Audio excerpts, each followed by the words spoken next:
Hello, Room 19 families. Welcome to week 3 of distance learning. You will see here that I have put together a new way of communicating with you as far as expectations for each day and messages from the district. Thank you to Miss Amy Baker, our kindergarten teacher at Graydon, who made this document and then let me borrow it and adjust it for our class. So it's been a great tool. You'll see here this first slide is a letter from the district. There's just a few things that are changing for these next 3 weeks because most of this is now new content. The last 2 weeks have been mostly review with a little bit of new content. So moving forward, ELA content is now split into reading and writing. Instead of doing one or the other, there will be reading and writing each day. There will be different pieces for reading and writing. Some have choices, some will have choices into activities. I will break that down for you each day. And then for math, now you will have access to some work pages from Envision. That's the resource that Park Hill uses in the classroom. They can be printed, or you can go pick up print packets at Graydon. If you'd like to go pick up a print packet, the school is available from 11 a.m. to 1 p.m. for walk-ins, and then outside of those times, you'll want to call Graydon's front office to schedule a time. And then science, for these next few weeks, we're really laying into fourth quarter content. So for science, that would be properties of materials. I'll explain that as it comes up. And for social studies, it focuses on economics. Again, as each day comes up, I'm going to explain each day. For our specials choice board, there's lots of new options. Our specials teachers work hard to put that together for us. And then on our second slide here, you'll see for reading at home, there's a lot of resources available. Some you have accessed, some you maybe haven't. So go ahead and play around with this, decide which tools you would like your child to use, and stick with those. One tool that will be available and used sometimes in our curriculum is ABC Mouse. The login information is here on the right. And in the middle, you will need to log in for the first time from the internet on a laptop or a computer, and then you can use the internet or the app. Unfortunately, I could not get this set up to where I could put the live link in. So you can either search for ABC Mouse or zoom in and type out this URL on the computer. All right, and here we go. Day 1 of week 3. It's really day 11.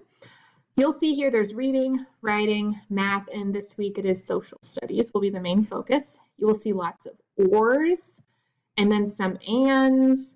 So I will break down each of these pieces, let you know what you need to do and what you can choose to do. For reading today, you can choose one 20-minute activity. You could read Aggie's Easy Out, and you can see here, you click on the link, and then you can click on it here and read through this book. It is in order, so you students can read. One thing I would encourage you to do if your child does choose to read this book, I want them to look at the main character. Aggie would probably be the main character of this story since he's the one talking. And I want your student to think, what is Aggie's personality like? And kind of think of that as they read. The reason that I want students to think of that as they read, whether they're reading Aggie's Easy Out or a book of their own that is fiction, is because for writing today, they will be writing about a main character. So if they read Aggie's Easy Out, if they get on Raz Kids and read a fiction book, or if they read a book of their choice, they will need to write about that main character's personality today. So today I would not do the high frequency word list, and I would not do ABC Mouse. I would pick Aggie's Easy Out, a fiction book on Raz Kids, or a fiction book of their choice. When they move on to writing, they will be finding spots in their book that would support their opinion of what their character is like. So what I would do, if while they're reading, they want to mark 3 spots, or when they move on to writing, they can go get their book back out and pick 3 spots that show what their character is like. That will help them add those details to their opinion writing. Once they have done that, they will move on and pick a handwriting activity, either print. So here you can come here and you can print this out and have them practice, or pick up a resource packet from the school, again, between 11 a.m. and 1 p.m. You could have them do the cursive activity here. And again, just have them pick. And then You could also have them do some keyboarding on typingclub.com. So you just click get started and literally will take you right there and choose an activity they would like to do. So probably the introduction is good and then they can move forward. Or you can have them start with a placement test. Again, they will all be writing this opinion letter and then they can choose, or you can choose for them, print, cursive, or keyboarding. So that is ELA. They don't always lend to each other the way that it does today. Sometimes they're just going to be completely separate activities, but today I wanted to let you know, just give you a heads up, if while they're reading they start thinking about their main character, that will help them prepare. For math, students will be watching a video on BrainPop Junior called Non-Standard Measurement. When you click on it, you will hear that the video will be available. Up here, for the username and password, it is Park Hill 2020, just for both Park Hill 2020, Park Hill 2020. So students can access that way. I will add that actually to the document. I'm doing this live and then I'll go back in and add that just so you have that for your records. They will watch the video and that will explain to them how to measure using non-standard measurement objects. Today they will be using for this activity 1 penny and 4 household objects.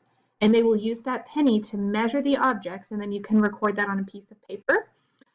Or you could have students open up this document. Now, if you're wanting to do this work page, this page specifically is a little bit tricky because it's already introducing inches, 1 foot, 1 yard, when that has not actually come up yet. This is just supposed to be non-standard units. So non-standard means it doesn't use inches and feet and yards. So I think this one's a little bit tricky because it's asking you to think about inches and feet and yards before we really talked about them. If you want to do that and you want to take the time to explain that to your student, that's fine with me. If you do choose to do this too, again, it should either be printed or you can pick up a resource packet because when you try to open it with Google Docs, when I tried this earlier, it got pretty messy. It did not fit the format. So you can see here, it's kind of a mess, different fonts and the logo here. And so Google Docs does not work for this document. You will either need to print it or go pick up the packet. And again, they can either choose to do this activity of measuring objects with a penny or do the workbook pages. Either is fine with me. After they have chosen one or the other, or you have chosen one or the other, and they complete that, they will move on to their next choice. For fluency practice, they can choose between Addition Clash, which they played in earlier weeks, or they can get on Greg Tang and play for at least 10 minutes. So Greg Tang, it's pretty easy to navigate. They go here and then immediately they're already on games and they can choose one of these games to play. Almost all of them will have where you click and you can learn to play and then play. So they can play around on there. And then for social studies or science this week, the focus is indeed on social studies. So again, students will get on BrainPop and watch this video on needs and wants. Again, the username password is 2020 for both, and you don't have to add the capital letters. They will watch this video and choose if you'd rather have your child read on RazKids about needs and wants. You can do that. So you can watch the video or read about it on RazKids. And then students will be completing this needs versus wants T-chart. Now again, if you can print this, that is great. You can get the packet, or your child can make this on their own in their notebook. Make a T-chart for needs and wants, and then create the list themselves. And then when they are done with all of these activities, I have added a new element to our distance learning, and that is that from now on, I'm going to have one activity that I'd like you to send to me. You can send it to me through email. It'd probably be the easiest way. Just shoot a picture and then send it my way. If that does not work for you, please reach out to me and we can come up with another way. The reason I want us to start doing this is because I want to see what you're doing at home. I want to see how your child is growing as a learner. And as we are now moving into fourth quarter content, I am trying my very best to track learning from a distance. So for today, when you are finished with all the activities, I would like for you to please send me a picture of your child's needs and wants T-chart over here. That'll be the last activity you complete today. Or, I mean, really, you can do this all in any order. So this the social studies activity for today is what I would like to see, so I can kind of make note of how your student is growing as a learner. And then, of course, we have completing an activity on the specials choice board. And within this PowerPoint or this Google Slides presentation, there's a lot more information. So this is, again, reaching out from the district. There's a video from Dr. Halverstadt here. Here's information for our Zoom class meetings this week. For the meetings, I have set them up to be recurring meetings. So every Monday, the link will be right here with this meeting ID. And then it did have me add a password this time. I kept the password the same, whether it's our Monday or a Friday meeting. So again, our Friday and Monday meetings are set up where the link for each is the same. The meeting ID will be the same every Monday. The meeting ID will be the same every Friday, but the password will always be 19. I think just for some security issues, it makes me feel better knowing that our area is a little bit more secure. And then this is a little bit of information for free meals for Park Hill students. Here is a note from our nurse.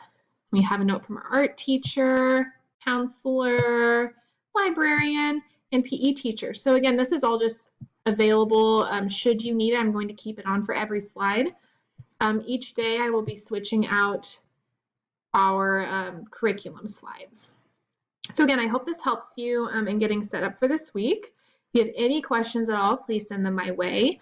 And I'm excited to start fourth quarter. Thank you for your hard work, and I'm sure I'll hear from you soon. Have a great day.